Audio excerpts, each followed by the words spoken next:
이 채널은 성공을 자랑하기 위한 채널도 아니고 실제로 저는 성공한 사람도 아닙니다.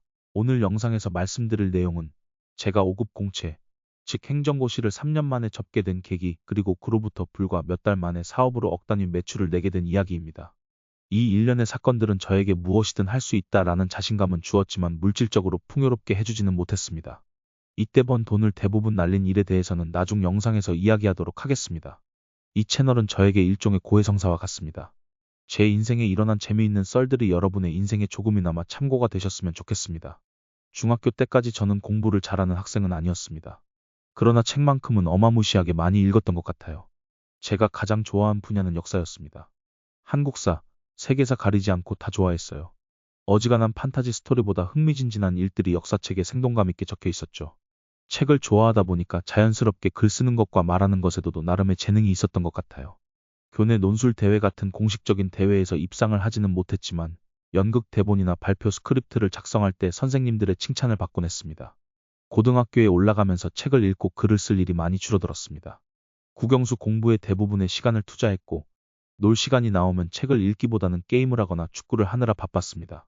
그렇게 글에 대한 제 애정은 한켠 물러났던 것 같습니다. 그러나 어렸을 때 키운 독해력이 빛을 발한 것인지 고등학교에서 성적은 상위권이었습니다. 저는 별다른 어려움 없이 고려대학교에 진학하게 되었고 제때 많은 스카이 문과생들이 꿈꾸던 진로인 행정고시에 관심을 두게 되었습니다. 사실 행정고시를 택하게 된 이유는 멋있어 보여서가 가장 컸던 것 같습니다. 더군다나 제가 예체능에 특별한 재능이 있는 것도 아니고 결국은 공부를 해서 먹고 살아야 한다고 판단했기 때문에 고시를 보는 게 당연한 수순처럼 느껴졌어요. 지금은 행정고시가 그 인기를 살짝 잃었지만 아직도 사법고시의 명맥을 잇는 국내 최고 존엄의 시험이라고 합니다. 행정고시를 공부하는 기간은 인생 최악의 기간이었습니다. 주 6일 하루 14시간 책상 앞에 앉아 있었고 사람들과 말을 아예 하지 않는 날도 많았습니다. 가끔 친구들과 대화를 하는 날에는 신나게 떠들지는 못할 망정 제 생활을 이해받고 있지 못하다는 사념에 빠져서 대화에 집중하지 못했습니다. 수험 생활을 오래 해보신 분들은 아시겠지만 정말 미칠 듯이 외로운 시간입니다. 단순한 성욕이나 동물적인 본능이 아니라 다른 인간과 연결되고 싶은 욕망이 타오릅니다. 이때 저는 남들이 안 하는 짓을 하게 됩니다. 적어도 제 주변에는 이거를 하는 사람을 본 적은 없어요. 대학생들이 많이 쓰는 커뮤니티 앱인 에브리타임에 들어가시면 캠퍼스픽이라는 코너가 있습니다. 캠퍼스픽은 같은 학교 학생들뿐만 아니라 전국의 다른 대학생들과도 다 소통할 수 있는 공간입니다. 여기에서 이상형을 그리다 이라는 곳을 들어가게 되면 사람들이 자신의 이상형을 올려놓고 또 이상형을 찾기도 하는 게시판이 있습니다. 글을 쓰는 사람들은 대부분 남자인지라 실제로 오프라인으로 만남이 성사되는지는 알 수 없지만 여타 커뮤니티와 다르게 비교적 예의 바른 톤의 글들이 많이 올라와 있었습니다.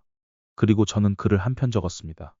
사진 같은 거는 첨부하지 않았고 제 속의 글과 이상형이 무엇인지 적었습니다. 그리고 만나서 커피 마실 생각 있으면 쪽지 달라고 적어놨어요. 그러니까 쪽지가 온다면 그건 외모를 보고 오는 것이 아니라 정말 글 한 편을 믿고 오는 거겠죠. 쪽지가 과연 올 것인가? 기대가 된다기보다는 오히려 흥미진진했습니다. 여러분은 몇 편 왔을 것이라고 예상하시나요?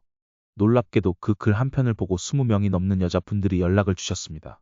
간만 보고 채팅방을 나가시는 분들도 계시기는 했지만 그중 몇 분은 실제로 만나보기도 했습니다.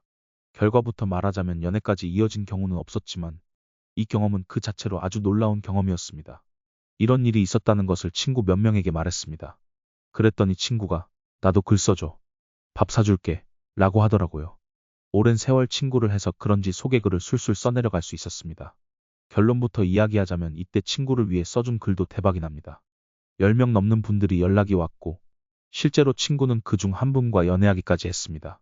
상황이 이렇게 되자 저는 자신감이 붙었습니다. 그래서 주변 친구들에게 먼저 이 사실을 얘기하면서 소개글을 써주겠다라고 제안하기 시작했습니다. 처음에는 밥 한 끼 사주는 거로 시작되었지만 이게 점차 친구의 친구까지 범주가 확장되면서 돈을 받게 되었습니다. 의도치 않게 비즈니스 모델이 탄생한 거죠. 어느새 공부는 관심사에서 점차 멀어졌습니다. 소개글을 써주는 플랫폼은 캠퍼스픽뿐만 아니라 다양한 커뮤니티에 확장되기 시작되었고 제가 버는 수입은 생활비를 충당하고도 남을 정도였습니다. 아마 그 당시에 인터넷에 돌아다녔던 반응 좋은 자기소개글 중 대부분은 한 사람에 의해 쓰여졌다는 것을 많은 사람들은 몰랐을 겁니다. 글쓰기라는 재능을 이런 식으로 써먹기 시작하자 저는 이를 확장할 방편을 고민하기 시작했습니다. 그때 눈에 들어온 것이 타로 사주였습니다. 큰 전문성이 없어도 몇 달 배워서 수준급으로 할 수 있으며 사람들이 짧은 시간에 엄청난 금액도 아끼지 않는다는 것을 알게 되었습니다. 실제로 타로를 시급으로 계산해보면 10만 원이 넘는 곳들도 꽤나 됩니다. 또 당시에 헬로우복과 같은 봇들도 유행을 타고 있었습니다. 여러분, 글 잘 쓰는 사람이 말 잘하는 거는 다 알고 계시죠? 타로를 조금 배우고 나니까 이런 운세업의 90%는 고객과의 소통, 그리고 심리 상담이라는 것을 알게 되었습니다. 고객이 같은 카드를 꺼냈더라도 그거에 대해 어떻게 스토리텔링 할지는 업자 나름입니다. 저는 캠퍼스픽에서 친구들 자기소개 글을 써주면서 제가 사람들이 듣고 싶어하는 이야기를 해주는 능력이 있다는 것을 알게 되었고, 이는 타로 사업에도 그대로 적용할 수 있었습니다. 제 전문 분야는 연애 쪽 타로 상담이었고, 특히 20대 여성분들의 수요가 많은 분야였습니다. 타로 사업을 구체적으로 어떤 일들이 있었는지는 찍을 영상들에서 언급하도록 하겠습니다. 기본적인 것들만 말씀드리자면 저는 인스타그램을 주요 플랫폼으로 활용했고, 고객들에게 인스타그램 스토리로 저를 태그해서 후기를 남겨달라고 부탁드렸습니다. 인스타그램 스토리에 남긴 후기는 고객의 지인들에게 그대로 노출되었고, 링크를 타고 들어오는 사람들은 갈수록 늘어났습니다. 말 그대로 바이럴 마케팅이었죠. 당시에 저는 업계에서 거의 최저가로 진행하고 있었고, 온라인으로 타로를 진행하는 몇 안 되는 사람이었기 때문에 금방 입소문이 났습니다. 매출은 빠르게 올랐고, 리텐션 재구매율도 나쁘지 않았습니다.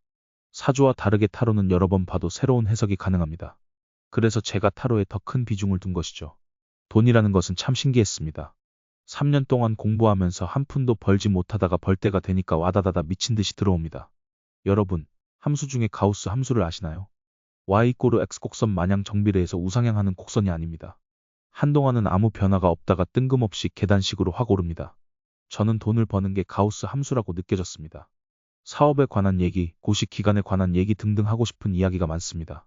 채널 구독해주시면 더 많은 썰들 풀어드리도록 하겠습니다.